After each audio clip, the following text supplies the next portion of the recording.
Welcome, everybody, to Comicstorian Weekly. This week, it's a possibility that this is going to be a Twitch exclusive since some behind-the-scene problems have arisen, but I will be attempting to fix that. But in case this is Twitch only, thank you guys for being here on the Twitch end at twitch.tv/Comicstorian, where we do stream this live every Monday after the Mystery Cast at roughly 2 p.m. Eastern. We also stream the Comics Experiment on Thursdays at 2 p.m. Eastern and the Absolute Comics on Tuesdays at roughly 5 p.m. Eastern. But we also appreciate our support over on Patreon, patreon.com/Comicstorian, where I am hoping I'm going to be able to get this to. But if not, we do appreciate the support over there. Andy, how are you doing on this fine, fine day? I am fantastic, Dan. Thank you for asking. I really hope someone can go through all the old audios and just create a compilation of Andy every single week going, I'm fantastic, Dan. Fantastic, Dan. For the record, I would love if someone actually did that. That would be fantastic. That would actually be pretty funny. All right, so let's go ahead and start right on in since quite a few books came out this week. We'll start up with Force Works 2020. So it took me a while to kind of remember what was going on in this, and I still didn't fully remember what happened in the first issue. But this is the team with U.S. Agent, with War Machine, Mockingbird, and I want to say Quake. They're in the Amazon rainforest, and this issue they are fighting essentially an army of Deathlocks. And yeah, I mean, not too much really happened.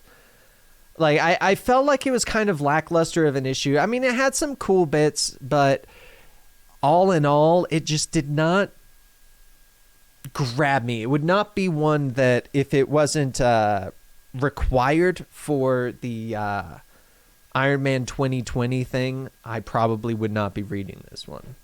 Fair enough. So not terrible, but not memorable. Yeah. If you've got the extra money and you read the first one, might as well, but definitely not on the must-read, you should get this immediately list. Right, I got you. Which there are definitely some comics that came out this week that I would put on that list. Action Comics 1021 came out this week. I almost read this one. This is the conclusion to the current arc. I noticed that when I opened it, and I was like, okay, if I have the time, I'll read this arc. And I went to the first issue of it, and I was like, I can't do this. I gave it the effort, guys. I gave it the effort, but I just simply... The second I opened it, my first thought was, I can see why I stopped reading it last time. So speaking of, in my opinion, must-reads from this week, The Amazing Spider-Man number 42 came out. So in the previous issue, we start having the Spider-Man Boomerang kind of team-up situation. Right. And in this one, we get Grog. And if you don't know who Grog is, you will know who he is based off of reading this. This is the story of Grog, where he started, who his first owner was, how he got like abandoned. Like, it is so sad. And like, my first reaction after reading it was I hit Benny up on Discord and I literally just said, oh my God, Amazing Spider-Man, Grog, the feels, too many feels. It's such a good issue. If you like Grog, if you like those kind of stories where at the end of the day, it does not relate to really anything. It's just a story about this character, Grog, that has appeared in previous issues. This is a must-read. No questions asked. Must-read. You might cry. Like, it was that heartfelt. Like, it was one of those ones where... I'm not sure if you guys remember that one issue of Rocket and Groot, or just Groot, where the entire issue was Groot talking in his I Am Groot, and it was very emotional despite not having much dialogue. this is very similar to that. So, fantastic issue. Amazing Spider-Man number 42. Next up, we have Wonder Comics Amethyst number 2. So this is continuing the story of Amethyst, who is a princess from Gemworld. And this has actually been kind of a fun story. She went back to Gemworld, and in this one, we're starting to see her interact with the people of Gemworld once again, now that she's back from Earth, and kind of exploring her powers, exploring her history. And we're reaching, this issue was kind of the one that gives you an idea of, here are the mysteries that we're going to be dealing with in this story. I do not know if it is a miniseries or not. I don't believe it has been confirmed to be a miniseries, but I have a feeling this will be similar to the Tales of the Dark Multiverse, like the Silencer Sideways, where they'll go until it stops selling well enough, and then they'll conclude it. That's my expectation. Expectation. Wow, I can't talk. Expectation. So No, it's an expectation. An expectation. Next up on our list, Basket Full of Heads, number 6 came out. Did you get a chance to read this one? I did. So this one, I don't know how many issues this series is supposed to be, but it feels like we're getting close to the end. She added a new head to her basket. Okay. And then, so the whole thing has been like, it turns out it was a giant. So they haven't really explained what the supernatural Viking axe is yet, but it turns out the whole people breaking into like the sheriff's house and things like that. It turns out it was actually like the entire sheriff's department is dirty. There's an undercover FBI agent. And so she's like slowly finding out who was involved in things like that. Mm-hmm. And then she keeps lopping off their heads and letting them talk to her from a basket. Love it. And the other thing is, because it kind of made it sound like originally maybe this was like only she could hear the heads. Mm-hmm. But it's not. Anyone can still hear the heads, so they are definitely reanimated in some way, shape, or form. Okay. So very God of War-esque with... it does. I mean, it even looks like God of War-esque. What do you call that? I can't remember the name, but I don't remember the name of his axe now off the top of my head. But no, this is a fantastic series. In this issue, she kind of comes up against the head of the Dirty Cops, the town sheriff. You still get a little bit more of the backstory. And honestly, I'm really enjoying this series. I think it'll be a fun story. I feel like once they're done with like the 12 issues or whatever it is, 8 issues, 10 issues, whatever, I can't imagine they're going to do more with it. It's not going to be an ongoing, just because the story itself doesn't seem like it would lend itself to that way, which in my belief is sometimes a good thing, just to tell the story you want to tell and then end it. So, yeah, I think it's great. I would definitely recommend this if you're into like horror comics. This was it's not even really a horror comic, though. Honestly, it's got supernatural edges to it, right? But it's not a horror comic, which is what these Hill House comics are generally supposed to be. Okay, this is the one that you put on the top of your Hill House comics. I would put this one at the top of the list of the Hill House comics that I've been reading. Yeah. All right, cool. There you go, guys. Basket Full of Heads, number 6. Next up on our list, Batgirl, number 45, came out this week. I don't think either of us are currently following the Batgirl series. No, we haven't. We haven't been for a while, I don't think. I believe you have been following Batman Beyond, number 42, came out this week. Did you get a chance to read this? Apparently, based on your face, you did not see it. No, I feel like I missed it somehow. Let me hold on. It looks like we got Batwoman Beyond on it. I feel like I missed it somehow. I don't know how. Because I have been reading Batman Beyond, yes. We have a confirmation from Benny. It was good. It's the end of the Batwoman arc. Okay, Sweet. Well, I have to read it. I don't know how I missed it. Shit. Or second to last, he is informed. Okay, yeah. So. I will check it out then. My bad. I somehow missed this one. Slacking. All right, Batman Beyond, number 42. Next up, you had to have read this one. Batman, Curse of the White Knight, Book 8. Yes, this was the final issue in the Curse of the White Knight series. A very strong ending, I would say. basically it's the final confrontation between Bruce Wayne Batman, Azrael, John Paul Valley, who is actually a Wayne, and Bruce Wayne is actually a Valley. And, that's right. This was the swapping issue. Okay. Yes. So I mean, it's kind of the final fight between the two. The idea is that Batman is finally going to kill, because he thinks the only way he can really truly beat Azrael is to kill him. Right. He doesn't. Spoiler alert. And then we kind of get the epilogue to the whole thing, which is because Bruce Wayne finally came forward and says that he was Batman, and that the city needs to arrest him for his vigilantism. Right. Harvey Bullock becomes the new commissioner. Bruce is put into prison. Harley Quinn confesses her love for Bruce.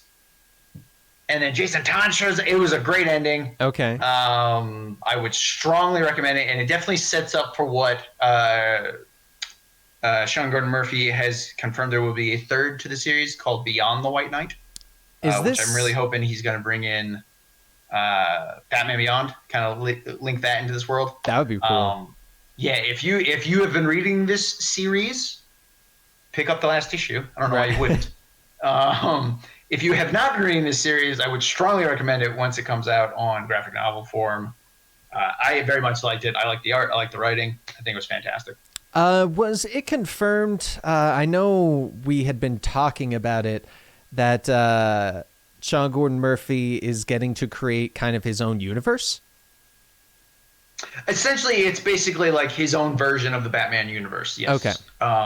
Which it kind of, because it is a black label, so it is set outside main continuity. Yeah. So he can kind of do his own thing with it. It seems like a fun mix between like 1989 Batman and like Batman animated series. Right. Like he pulls in a lot of his own stuff, and yeah, it's really good. All right. That is Batman Curse of the White Knight number 8. Next up is Batman Superman number 8. So this is continuing the arc where Zod had tried to resurrect the Kandorians via a Lazarus pit. And this... Shockingly, it doesn't go well. What? What? It doesn't go well with the thing that very rarely goes well unless it's Ra's al Ghul? Yeah. So this, I mean, it was a fun issue. It kind of plays out in a way that you would expect it to play out. Like it felt very, very predictable.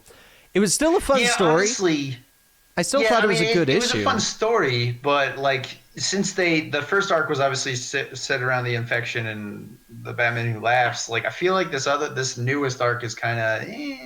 Yeah, I honestly, it's nothing special. I thought this series was ending at the end of the infection stuff. I did too. So but, yeah. I'm curious if this is them kind of wanting to keep the series going for when death metal becomes a thing, and they're just they're doing the what was it? It was kind of like padding the story arc. Yeah, it was Wonder Woman before Willow Wilson started writing it. There was a period of they couldn't really do anything to Wonder Woman because a new writer was about to pick it up, so they were just kind of filling the gaps. I feel like that's might be where they're at with Batman Superman. It's worth reading if you've been reading it, but honestly, I wouldn't say this is a, oh my gosh, this will make you pick up the story and love it kind of arc. So yeah, I can see that. Yeah, that is Batman Superman number 8. Next up, we have got Batman Detective Comics 1021. Have you been reading this one? Are you still following Detective? I keep meaning to start reading Detective Comics, and I always forget to. Well, Detective Comics 1021 did come out this week. Sorry. Apparently, Andy has stopped reading a lot of the comics that I didn't read because I thought Andy was still reading. No, well, neither of us have been reading Detective Comics for the longest time. Yeah, I keep forgetting that. I keep forgetting that Detective Comics is as I was reading Batman, and then you also started reading Batman, Yeah. which logically you should have started reading Detective Comics. Yeah, but Batman started getting good. I understand that, but my point is, you're supposed to start reading the books I'm not reading, not read the same books as me. All right, well, Batman Detective Comics 1021 did come out this week. Next up on our list is Falcon and Winter Soldier #2.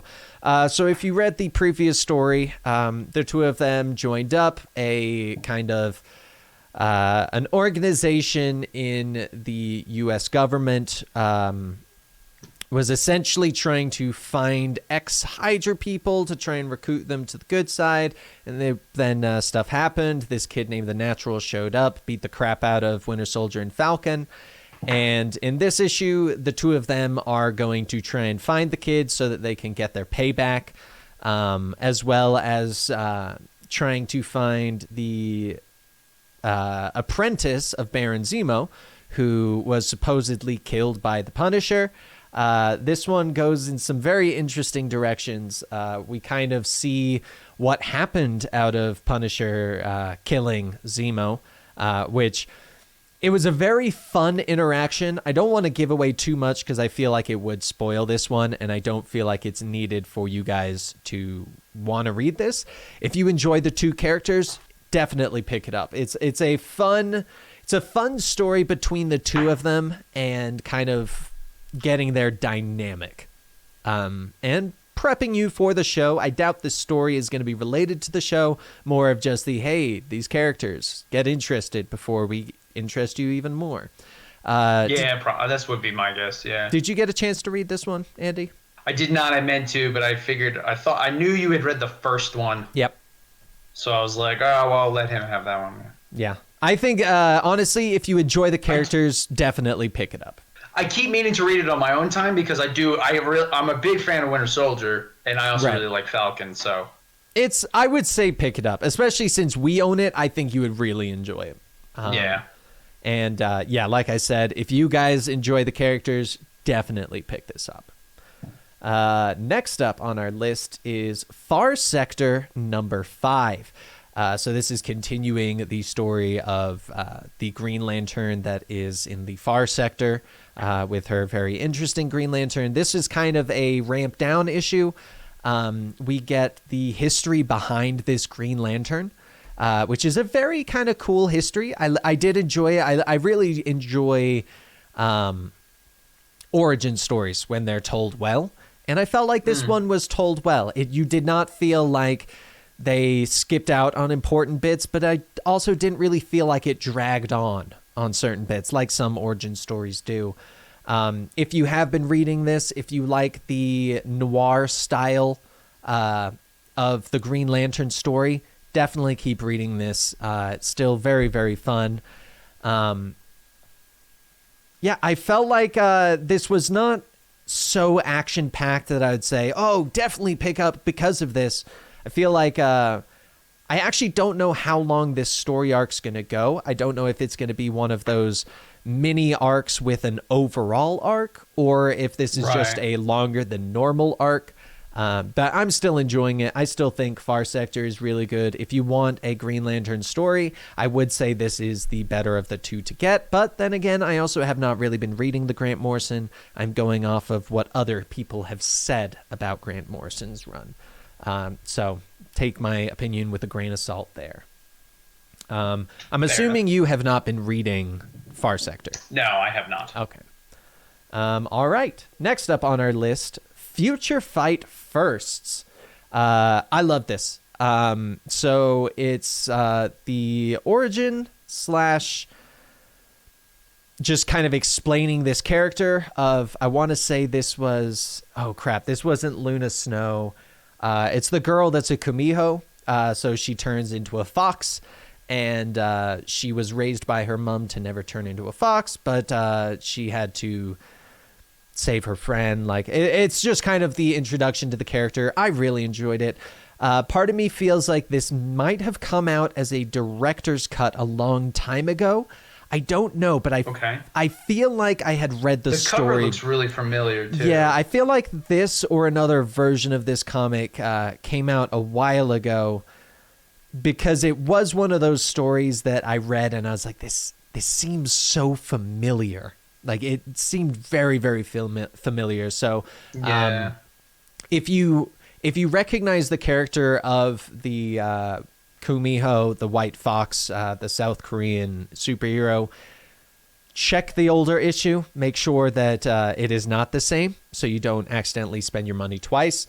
But if you have not read that and you kind of like the South Korean lore of the Kamiho, definitely worth picking up. I enjoyed it. I think it's fun. I enjoy superheroes from other countries because they're often very cool ideas that you don't see as much because it's simply based on lore that is not prevalent in the United States for it to be logically used. So I enjoyed it, but check it first so you don't accidentally buy it twice. Next up is giant-sized X-Men Nightcrawler #1. Did you read this one? I did. I read it early, though, on Thursday. I was trying to remember it because I'm looking at the new ones. There were a lot of X-Men. I do remember reading it and saying to myself, there are way too many X-Men things right now. That was my thought when I finished the 4th X-Men comic that came out this week. Yeah, I was like, why is there so many X-Men stuffs now? I thought the whole point of this Hickman thing was to like clean up X-Men, and it's just making it worse. From what I remember of this one, actually, this is exactly why I grabbed my tablet. So that I could open it up. I think I read this on Thursday, so it was a while ago. I do remember this being a fun comic. I do remember it being one of those ones that I finished reading, and I was like, of the X-Men stories coming out right now, it wasn't bad. It was not bad at all. I thought it was pretty solid. I'm trying to see, guys, if I can find it on my tablet real quick so I can, at bare minimum, look at what the pages looked like. Here we go. To remind me of what this story was. So this is the one where we learn about the Mr. I believe it was Mr. Sinister or the X-Mansion. I'm sorry, guys, that I don't remember fully. As we say, and as you know, a lot of X-Men comics come out. But they went to this place where it was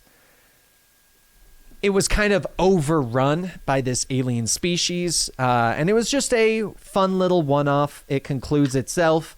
You don't really need to have read much else. So if you enjoy the Nightcrawler character, I would say worth picking up. But if you don't, I don't think it's necessary for the main story. At least not yet. I do remember that, and maybe that's why I don't really remember it too well, because I don't remember reading it and thinking, like, what does this have to do with anything? Why are we reading this? Not that it was a bad story. It's just like there's so much going on with X-Men right now, and none of it seems to be connecting. Yeah. But, yeah. And I will say this, I believe, was the X-Mansion, because it was in another story. I want to say the Hellions, that is Sinister's old lab. So if you do enjoy Nightcrawler and you want just a fun little story with Nightcrawler in the new X-Men status quo, I guess would be a good way to say it, definitely worth picking up. Next up on our list, hey, how perfectly timed. Hellions, #1. Honestly, my favorite of the X-Men books right now. Yeah, it wasn't bad. I didn't like I don't understand their portrayal of Havoc. And that's honestly why I love it. Explain. So in this comic, guys, it starts off with a Havoc and a couple other people are trying to shut down these gun smugglers, I guess would be the best way to say it. And he kind of gets possessed a little bit and almost kills a couple humans. And I kind of enjoyed that he did it, because this is the story of Sinister and Psylocke are essentially running a team of mutants that they believe deserve a chance, but also are villainous in nature or violent in nature. And so it's fun having a pseudo normal-minded character with the potential of him going out of control. And I like the idea of him being both good and bad, because if he's just good, he's Cyclops. They have the exact same powers set, pretty much. And I completely agree with that. Mm-hmm. and I don't think it's a bad portrayal of Havoc, but in every other X-Men book currently, Havoc is normal. Yeah, that is true. He shows no signs of any kind of PTSD or anger issues or anything like that. I honestly, with the X-Men comics, when it comes to the main character in that comic, I have learned to completely disassociate with all other comics. Because, and see, that's my issue with the current X-Men books, because they all just don't seem to be gelling with each other. Like, I mean, if you look at this one and then look at where Wolverine is right now, that also does not line up. Yeah, it doesn't line up at all, yeah. So I will say right now, the X-Men side stories do not start. I highly recommend reading them and assuming they are kind of the White Knight style. They are in their own thing. It does kind of seem that way. Yeah. That would be my recommendation. But if you were going to buy only one X-Men comic this week, I would say Hellions. Honestly, it's the first one that I read, the first issue, and I was like, this has hooked me. Like, even I would say almost on par with Excalibur. So I wouldn't go that far. I would say it was good, but I wouldn't go that far.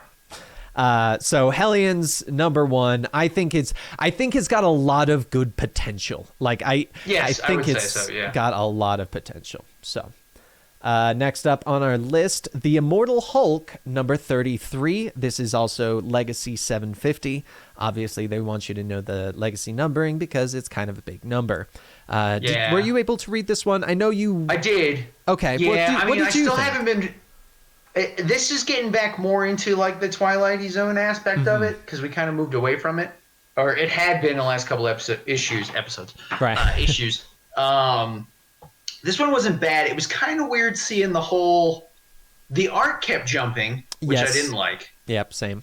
And seeing the whole inner workings of Banner's head was a little on the weird side. Right. But then the actual fight with what's the white Zemnu? Zemnu, thank you. I want to say Xanadu, and I knew that wasn't right. Zemnu was pretty cool in how he had that whole, like his whole body twisted into like a giant, like Sarlacc pit looking. It was very strange. It wasn't a bad issue. Like I said, other than the art flipping, and then the twist at the end was actually kind of interesting. Yeah. Did not see that coming at all, and I don't really want to spoil it for those who are actually reading Immortal Hulk and have not read this yet. Mm-hmm. But I do think it was very interesting. I'm not 100% sure what they're going to do with it now. Right. I completely agree. This did pull me back a little bit into what I more enjoyed about what Immortal Hulk was doing. Yeah. I feel the same way. I enjoyed it, and I do feel it's going back to what it was, as opposed to the, hey, he's super smart and they're attacking their social media servers. And yeah, that's right. Yeah, it moved away from what I was enjoying, but it does seem like it's going back there. Yeah. So this was a fun issue. If you did enjoy where Hulk started, I would say pick it up. If you're not a fan of this whole Zemnu stuff, this is not going to change your mind. No. Although this is, I want to say this is the conclusion to that plot line. I think so. I think it was the conclusion to that, and I'm curious where we're going to go into. I think there's a lot of potential, but also a lot of potential to screw it up. Oh, yeah, obviously. There's always potential to screw it up. Yeah, so. The Immortal Hulk #33. Next up, we did not read this, but I wanted to let you guys know. Jessica Jones Blind Spot it's by Kelly Thompson. Oh, I didn't know that. Oh. Issue #6 came out. This is the conclusion to the miniseries. That's why I wanted to let you guys know about it in case you have been Jessica Jones fans, or if you were waiting for the story to finish so you could read it in one sitting. So. Next up, Justice League Dark #21. I believe this is an Andy book. This is an Andy book, see, so you shouldn't start reading it randomly. So Justice League Dark #21. We're into, this is, I want to say, the second issue of the Justice League Dark dealing with the Rot. Okay. I want to say, I think it's the second issue. I could be wrong. Second or third. So right now we're kind of split. We have a bit of the it's not half, but some of the Justice League Dark, including Animal Man, Detective Champ, Wonder Woman. They are dealing with essentially rot zombies, or they're almost like clickers from The Last of Us. Is kind of what they look like. While Constantine and Zatanna are trying to figure out why this is suddenly happening with the rot. So they're kind of doing their own mystical sorcerers thing. Right. Overall, it's a good issue. There was a kind of a little bit of a lull, I feel, since the last arc, but this is definitely ramping it back up. Okay. Art's still solid. Like if you like the magical aspect of the DC universe, I would definitely say stick with this book. Nothing like crazy plot twists or anything happen in this one. It's just kind of continuing the story forward. Right. So would you say this arc with the rot pseudo jumping on point? If you if you went back to the first issue of the arc, it wasn't a terrible, because they do the usual like, oh, let's recap real fast, with somebody's thoughts or introspective. Yeah. Okay. Yeah. Sweet. I might actually have to grab this one and catch up then. I've definitely enjoyed it, but I also like all the magical aspects of the DC comics. So if you're not into that, I wouldn't suggest reading the comic at all. I have enjoyed it's got a chimp the idea in a Sherlock Holmes hat with a sword. I mean, how can you go wrong with that? I don't know. If that alone doesn't sell you on the book, nothing will. All right, guys, that is Justice League Dark number 21. Next up is Killing Red Sonja number 1. Because this is a number 1, I assumed you might have read it. I believe you're a Red Sonja fan. I did not. Oh. Well, okay. Well, the first issue did come out. I also didn't. So, Comixology was very strange for me this week in that it didn't lump them all together like it usually does. Oh, interesting. It was on, for whatever reason, and I couldn't figure out how to undo it. It lumped everything by publisher. So it's possible I missed a few books. Yeah. Because that would make sense because this was Dynamite. Yeah, so I don't even remember seeing this cover. I would have at least checked it out as an issue 1. Right. But yeah, because Ben doesn't always purchase many of the Dynamites or Boom or all those. Although, so if this was an issue 1, I wouldn't even have thought of to look for it. All right. But in case you have been interesting, listeners, Killing Red Sonja number 1 did come out this week. In the Gamerverse, we got Avengers Black Widow number 1. I wasn't sure if you had been reading these. You have been reading a lot of the Gamerverse stuff. I've been reading the Spider-Man ones, but I haven't been checking out these ones. Because these are basically just supposed to be side stories that kind of loop you into what the new Avengers game. Right. Plus, it looks like a big portion of it might also be to get you used to the new looks of the characters. Yeah, I think so too, because they definitely have a different style. All right. Well, if you have been reading the Gamerverse stuff and you are super hyped for the Avengers video game, Avengers Black Widow number 1 did come out this week. Mighty Morphin Power Rangers number 49 came out this week. I don't believe either of us are reading this, but Benny bought it, so I opened it up anyway. Same with, I did read this one. Ravencroft number 3.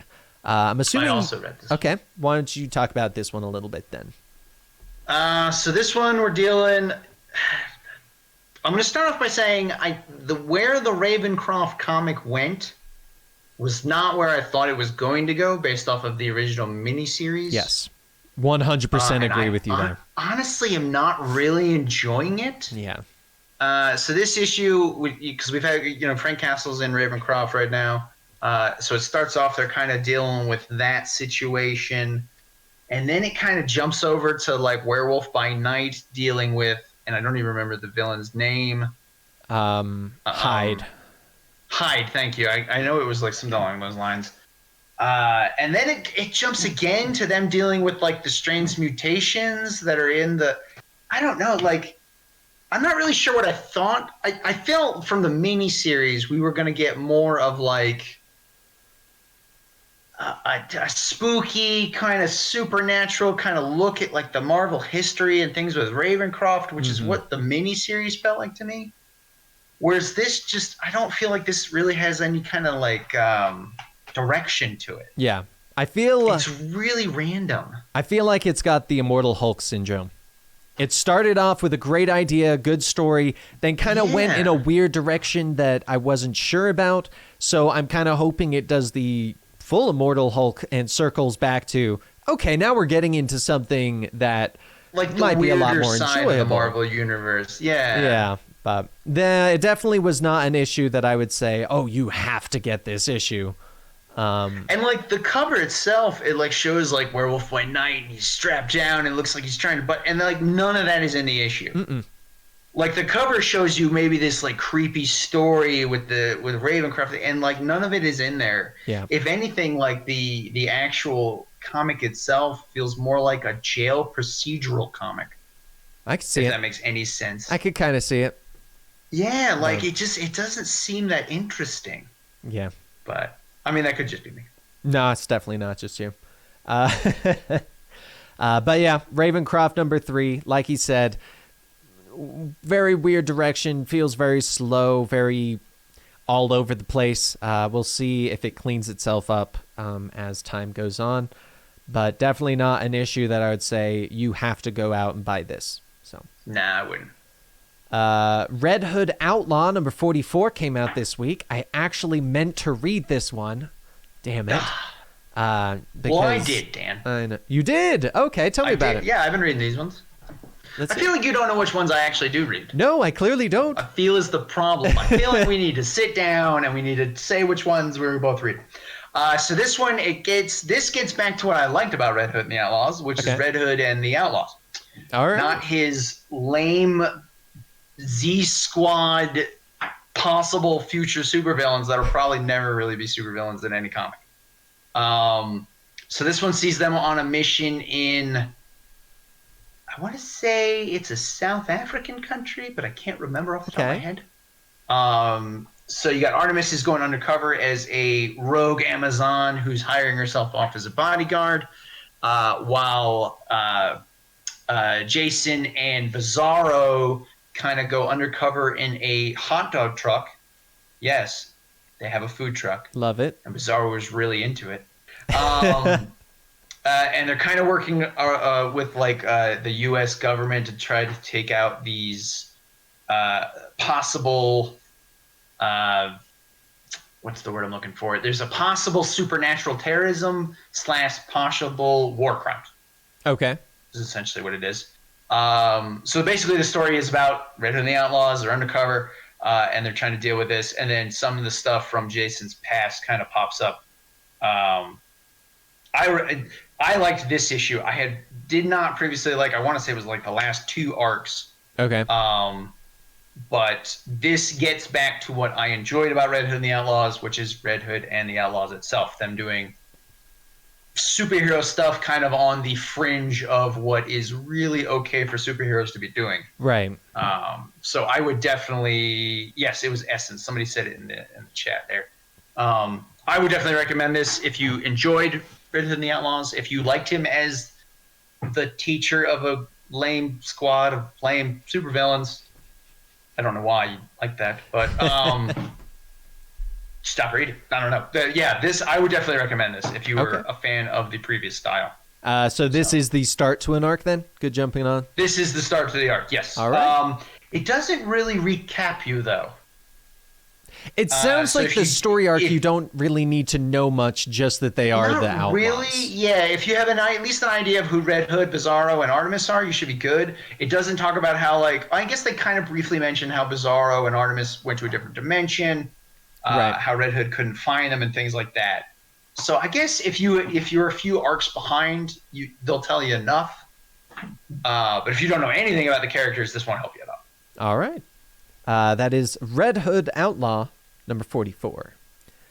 Next up is Revenge of the Cosmic Ghost Rider, number 4. So this was a fun issue. I've been enjoying this one. This is kind of what we wanted from the, what was it? Cosmic Ghost Rider Destroys Marvel History. This is kind of what we wanted, the more over-the-top fighting.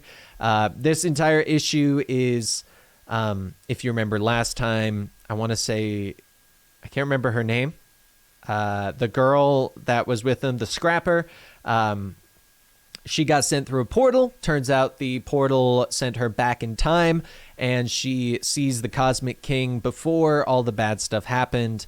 And it was a fun comic. I enjoyed it. I've been really enjoying this series. I don't want to really say too much about it because you don't need to know too much about it. Okay. All you really need to know is she did get sent back in time. You get more about the Cosmic King, the true reasons behind what he's doing. And this is, I believe, the second to last issue in this little series. And it ends in a way that I'm very excited for the last issue. I'm very excited. So, anything else you wanted to say about it? No, I didn't. I figured you would read this one, so I didn't read. All right. You see how that works, Dan? Yeah. Well, that is Revenge of the Cosmic Ghost Rider number 4. Next up is Road to Empire number 1. So this was also a very, very fun story. Yes, so I did read this one. Okay. I wasn't sure if you were going to. Oh, yeah. No, I definitely read this one. So I was like, to be safe, I better check this one out at least. Because I believe Empire is going to be a huge event. That's why I checked this one out, because I was like, I should probably look into that. I mean, you can say what it is if you want to. I mean, this entire one is just a history of the Skrulls. Yeah, I mean, that's essentially all this issue was. Which, if you read the... there was a comic for a while. I can't remember the name of it, but it was about a family of Skrulls. They are the characters in this, and this gives you essentially the massive recap of that entire story arc. So if you did not read it, you will essentially read it in this. If you did read it, you'll know everything that they're saying. Meet the Skrulls, that was the name of it. And then we also learned... It's funny because I was thinking that, and I was like, that can't be the actual name of it. I was thinking the same thing. But I mean, you just get an idea of the history of the Skrulls, of the Kree, and the Skrulls. They're kind of dynamic. Yep. But yeah, not too much else. Is there anything you wanted to say about it? No, not really. I mean, realistically, this issue was just a giant history lesson to kind of lead up to the Kree-Skrull War, or Road to Empire. Yeah, I mean, other than the fact that while reading it, I was thinking that this is definitely history from the perspective of the Skrulls. Oh, yeah.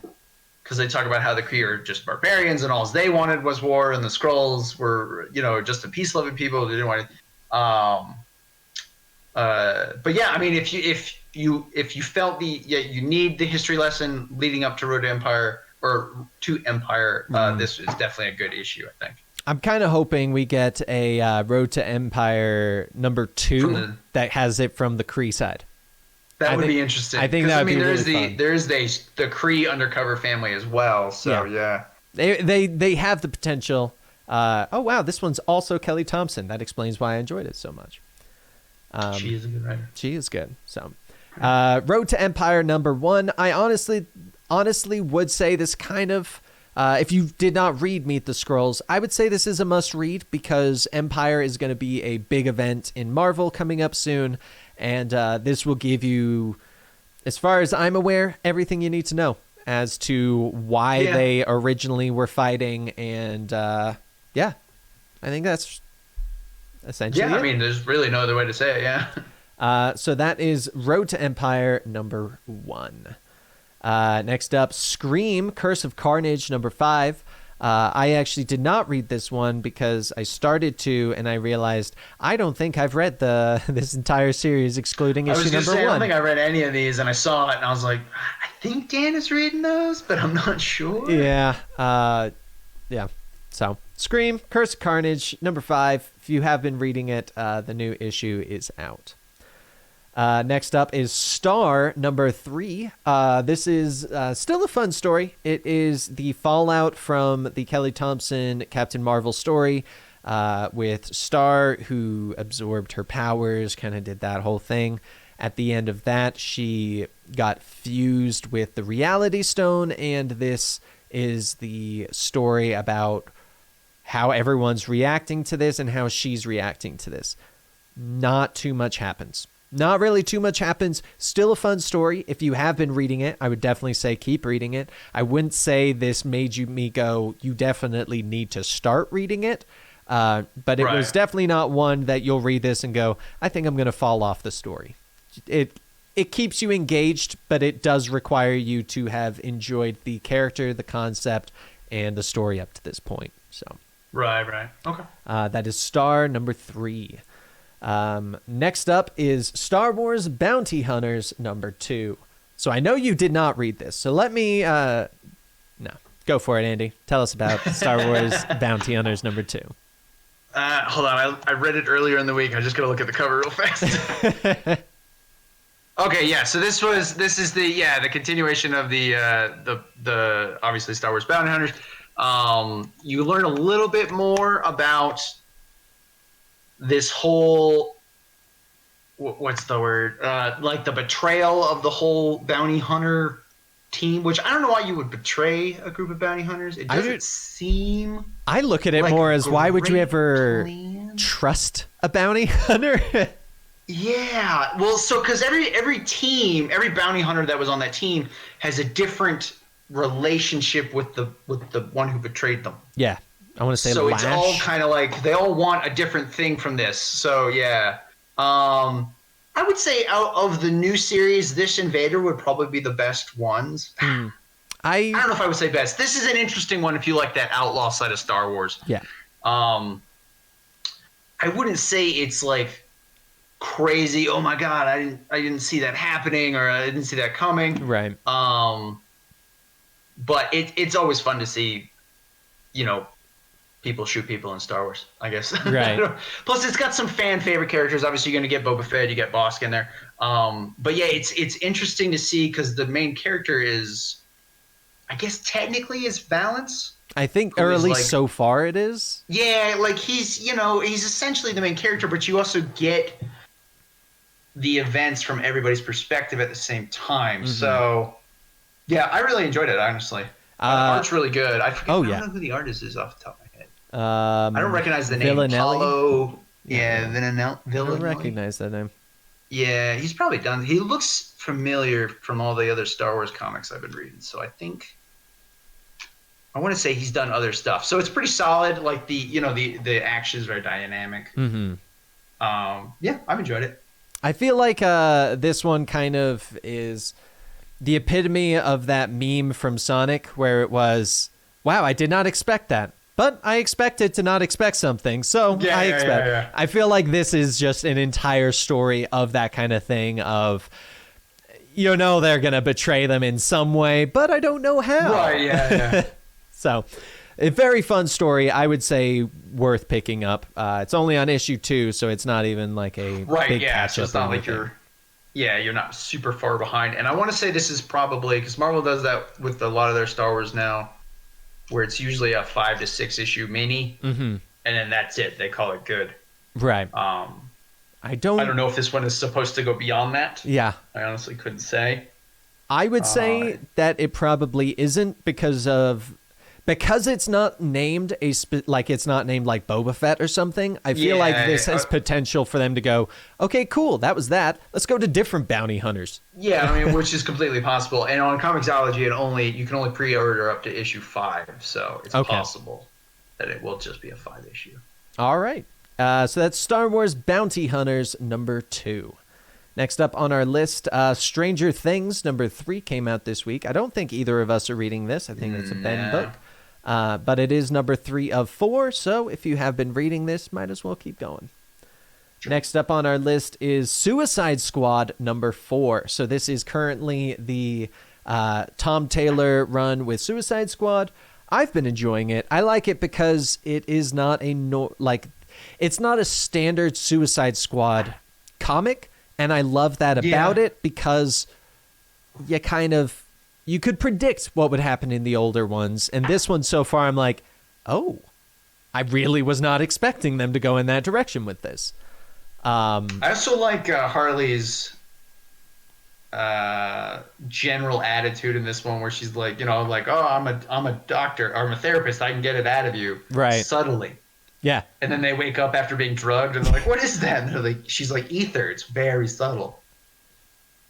It was very. And then when they're like, man, I really wanted to kill you, and she's like, you know what? I learned to not take that personally anymore. Yeah, a lot of people want to. But in this issue, we do get more of an idea as to where this story is going to go, a little bit of an understanding of who this new team of people are and their purpose. I'm enjoying it. I'm enjoying it a lot. I think it's very worth reading.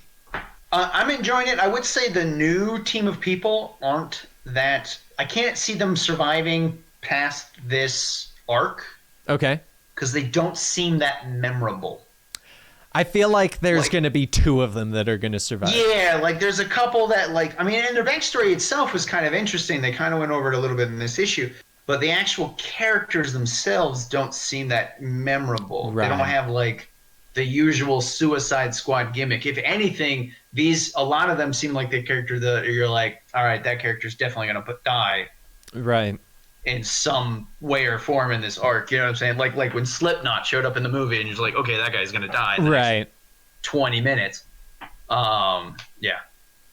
I'm enjoying it. I think it's got potential to, at the very minimum, build a new Suicide Squad that he can go forward with.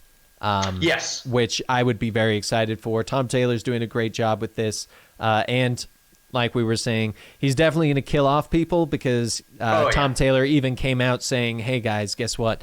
Don't get attached to anyone. Yeah. I think he just likes killing superheroes. Oh, he totally does. And the fact that he does it amazingly, might as well keep doing it. Do what you're good at. That's true. So, good point. All right, so that was Suicide Squad number 4. I do want to add in, because someone in chat said it, I am enjoying his writing of Captain Boomerang because it makes him feel like an actual threat. Yes, it does. Yeah, usually Boomerang is he's usually played off as like a one-note guy, or like he's always the guy who's going to betray people. But yeah, I would say Tom Taylor's version of him is actually very good. Yeah. So it goes beyond the basic Captain. It does. It gives a little more depth to the character. So. Yeah. All right. That's Suicide Squad number 4. Next up on our list, Supergirl number 40 came out this week. I don't think either of us are currently reading Supergirl. Nope. I am reading Supergirl as well. Dan. I need to stop assuming. So this is right before the Hell Arisen issue. I guess it technically takes place, which I did go back and read because of your. It was good, right? It was good, yes. Yeah. Okay. So she has the Joker infection or the Batman Who Laughs infection. So the infection is mutated within her, which basically means she now has more metal spines on her costume and really long bangs. Okay. I maintain. So she kind of gets rid of the mutated version of the infection in her blood in this issue. She's fighting against Wonder Woman and kind of realizes that the serum or the infection doesn't make her a better hero, and like the world is still afraid of her or anything like that. I still maintain that this whole Batman Who Laughs infection just turns everybody into a giant dick. Yeah. Like. It doesn't seem to do anything other than that. Yeah. The issue itself was fine. It was a fun fight between her and Wonder Woman. But I'm glad in Hell Arisen they finally got rid of it, because to me the actual infection itself never lived up to what it could have been. Yeah. I feel like they had to get rid of it too quickly and weren't able to use it to its potential. I think but it was an okay issue if you've been reading Supergirl. This just reverts her back to like her original version of the infection. Mm-hmm. And then obviously they get rid of it in Hell Arisen. So I don't know if in the next issue she's not going to have it. Maybe it'll be the aftermath, right, when she's no longer infected. This doesn't really tell you what's going to happen in the next one. So all right, that is Supergirl number 40. Teenage Mutant Ninja Turtles. I don't even know what number this is. Doesn't say. 104 came out this week. Benny Bonnet, so I opened it up. but I don't think either of us read it. Nah. I mean, I have read some of those, but I'm not current. Yep. And then another one came out, the Teenage Mutant Ninja Turtles Jenica #2 came out. So if you have been reading that new one, might as well keep going. Oh, wow. A lot of them came out. Shredder also came out. And so I believe that's the there's a graphic novel called Shredder Goes to Hell or something. Oh, yeah, like that. Shredder in Hell. That's what it says. Okay. Yeah. All right. It's a cool looking cover. Okay, next up is The Flash #752. So this one, if you remember last time, Paradox sent Flash away. Turns out he sent Flash to the realm that Paradox had gotten sent to. Well, he gets sent to a place where he kind of gets to live in heaven.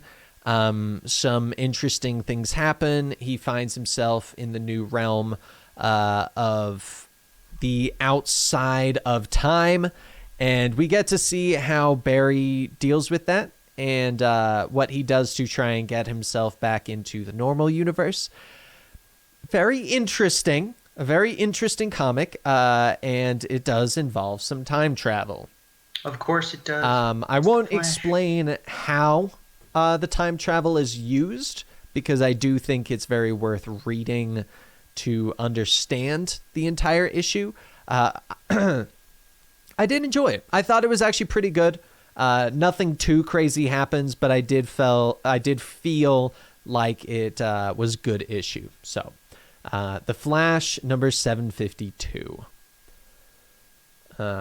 Also, for the record, I will say the time travel in this one does actually make sense. Like, it's not one of the ones where you're like, Barry, why are you doing that? Like, it just logically is not accurate. In this one, I was like, all right, that's good reason. Go for it. You know, I'm not even mad this time. No. So, all right, Can't next make up. sense. Next up on our list is Wolverine #2. So I'm not really enjoying this, so I'll let you talk about it. No, and they didn't even continue the second part of the first issue with the vampires and stuff. It's like, what the hell? I don't know what they were attempting to do with this. I don't even know. I don't know either. When do we get more of the vampire stuff? That at least was interesting. I fear this is going to get the X-Men syndrome, where every single issue is just its own little arc, except in this one, we don't even get the arc it's trying to spin off into. So this deals with the first part of issue number 1, which was Wolverine had gone crazy and apparently killed the X-Men. X-Force. Jean Grey and a couple of... Was it X? Okay, X-Force, that's right. Jean Grey and whatnot. So this one, he comes back and he does his usual Wolverine thing, like, I can't hurt anybody else, so I'm just going to do this myself now. Hooks up with the CIA guy, trying to find the Pale Girl, I believe is what they call it. Something like that, I think so, yeah. It has to do with the pollen from Krakoa, but it turns out she's also controlling people and making them do things. It's honestly, it's not that interesting. It's kind of like standard not interesting Wolverine. Right. If that makes any sense. I really wanted them to do more with the werewolf thing, or werewolf vampire thing. Yeah. And they didn't, so I don't know when we're getting more of that. I mean, I don't think it's a good start to a new Wolverine series. Nope.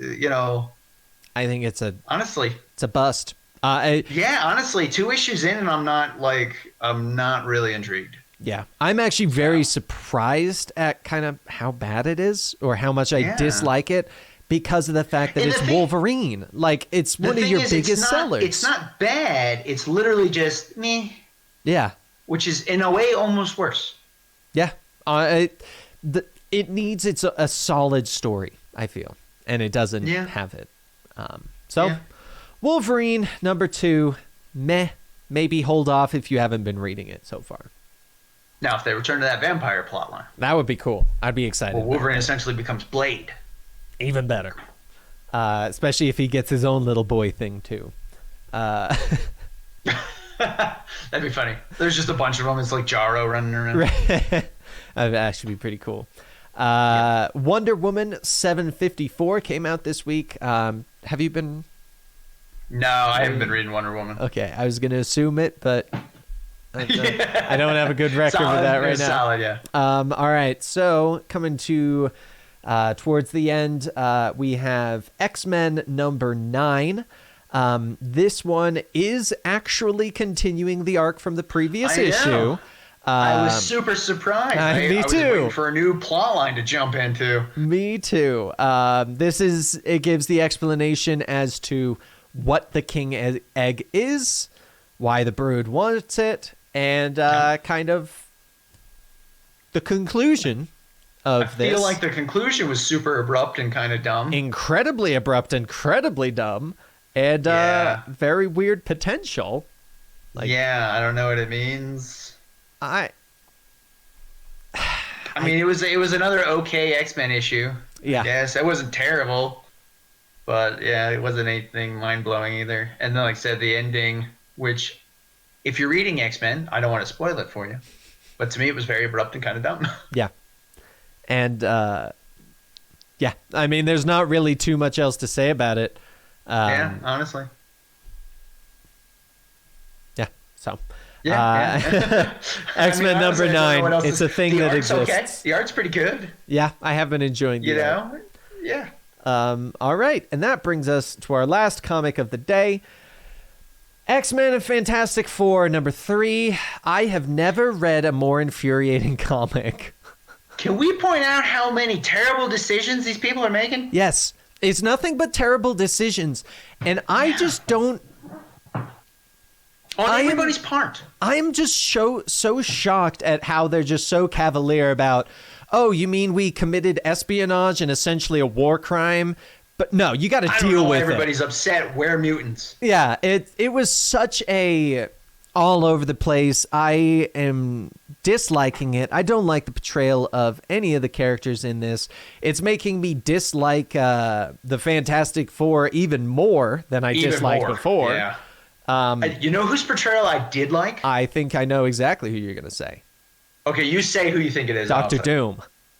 Doom. I love it. I love what they're doing to him. Fantastic. Yes. And I love when he basically said to Professor X, you think you're better just because some of you can shoot lasers or have wings?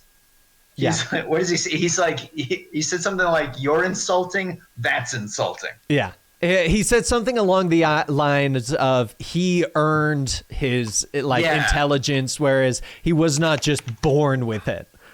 Yeah, hold on. I'm going to try to find the angle. Keep going with your description, though. I really enjoy what they're doing with Doom because it's the only character in this that I feel fits with the actual character. Like, he is doing things for the good of Franklin, but also is doing his standard Doom things. Because he's Doom. Because he's Doom, exactly. And I think that's what I wanted from all of these people is, like, no one else in the comic really feels like their character. Like, they don't feel like who they're supposed to be. And unless they're all just really stupid. Exactly. Unless they're all just jerks and stupid. Just making terrible decisions. But I really enjoy this. I really enjoy this portrayal of Doom. The story as a whole, it's done nothing but piss me off, really. It's done nothing but make me go, what makes you think you're so great that you're allowed to do these kinds of things? Like, well, and then, so I found the Doom line. So he goes, make no mistake, Doom recognizes the country of Krakoa. But I do not recognize that having claws protrude from your body makes you worthier than a human who dedicates their life to diplomacy and the study of culture. It is insulting. You are insulting Charles with this pretense of superiority. Yeah. It was so... Which is a great way of saying that, like, well, I was born like this, so obviously I'm superior to you. Bullshit. Yeah. And I really like that line. I loved it. That line was so good because they refer to themselves as Homo Superior, and Doom would probably, as we might see, be able to take out a lot of X-Men with relative ease. Oh, yeah.